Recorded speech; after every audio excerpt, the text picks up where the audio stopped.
Hello from Ireland. I am going to be here for the next few weeks, which means that I will be having some fun live from Ireland episodes.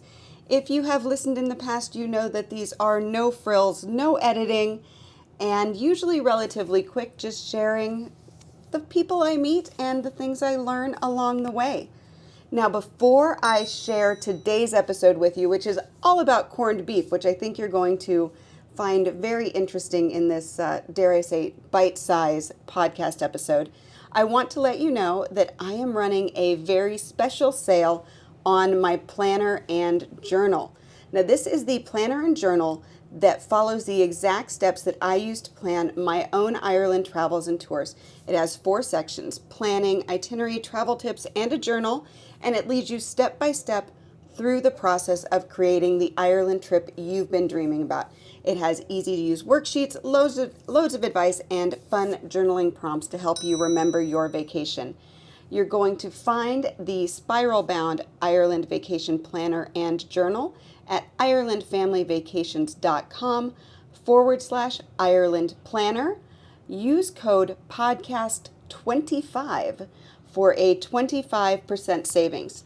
Now, just so you know, this will not be shipped back to you until I return home from Ireland, but as a special thank you for your patience, I'm going to tuck in a small wee gift that I'm going to pick up along the way. I don't know what it is yet because I haven't found it, but the planner and journal will ship on the 28th of October and will come with an extra gift.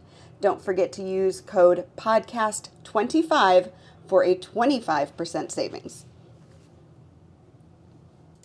So we got into Dublin yesterday, highly jet lagged, and the first thing we did after checking into the hotel, dropping off our bags, was we met Frank Corbett, who owns Corbett's Traditional Irish Food Experience.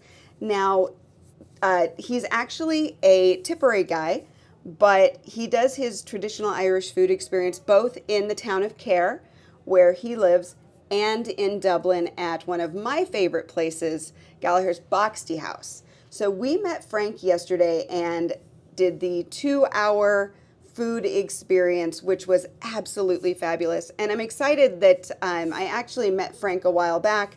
We recorded a podcast episode, and the entire podcast is going to come out in November. But we were having a little bit of a discussion as we ate yesterday, and the topic of corned beef came up.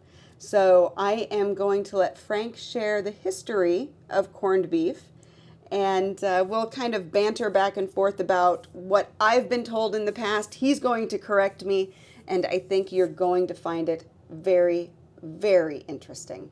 So here is Frank Corbett talking about the history of corned beef in Ireland. Okay, so one of the dishes that we're going to have today is corned beef with colcannon and parsley sauce.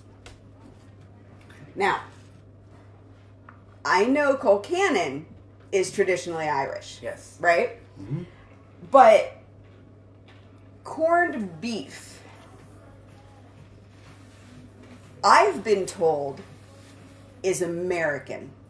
So tell me why corned beef is on this traditional Irish foods menu from, the turn of the turn of the 19th, 20th century. No problem. From everything I've been told, it shouldn't be there. So this is the story I want to hear. Sure. Now, before I start, what we'll do is we'll link the source of my information, which is a thesis that has been, or a paper that has been written. So we will link that in the notes. Okay. But here's the synopsis of that paper. So, corned beef in Irish eyes is not traditional Irish food. It's something that was created in America. But that is because half of the story has been forgotten. And the reality of it is that corned beef has a very long history in Ireland and is in fact a traditional dish. So it goes back, according to the paper, there is a a reference to a poem that goes back so back far in history of a corned of beef salted, right? Okay. But even putting that aside, you have a salt tax that comes in England. It makes it very expensive for English people to make corned beef, so they nominate Ireland to be the place to make corned beef, and they do, and a massive industry is created here on the island, creating corned beef for the British Navy. Now the British Navy would dock quite regularly. The Irish, as far as we can tell, wouldn't have ate it a lot because they were mostly eating potatoes, etc. It was a luxury to have that kind of beef, especially. So they were making it, but not so much consuming it.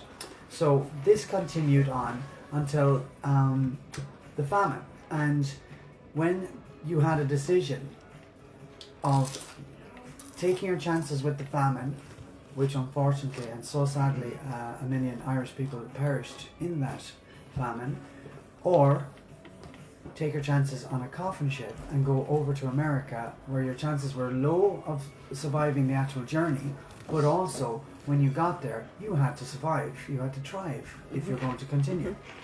So when the Irish got to America, different parts, they're walking down the streets, and in kosher butchers, Jewish faith butchers, they see corned beef hanging in the windows. They go in and they order it, so they're absolutely delighted that they can actually eat it. And on St. Patrick's Day in America, they eat corned beef, but in Ireland, it's not seen so much as an Irish dish. Now, I've heard from my father's own voice that he had it growing up in Kilsheelan, in Tipperary, quite regularly, and he loved it. So that is 1950s in Ireland itself. So there are pockets of places in the country that ate it. There is also massive history with the island itself, and if you go to the local shops, it's sold today in Ireland. So that is why it's on the actual menu itself. That's interesting, because I think the story that I had heard was that it was like bacon and cabbage was very, very common in Ireland, but not the corned beef. And when the Irish, during the mass emigration of the famine, then that's when they were able to get the corned beef, or the corned beef was the closest thing they could get to the cut of bacon, I think is what the story I've heard. So Irish would quite regularly eat bacon and cabbage here in Ireland. It is a story that has got a little bit twisted in time. Okay. And yes, there was definitely an industry of creating corned beef here in the country and exported to the British Navy, as Ireland was a colony of the Empire. So interesting.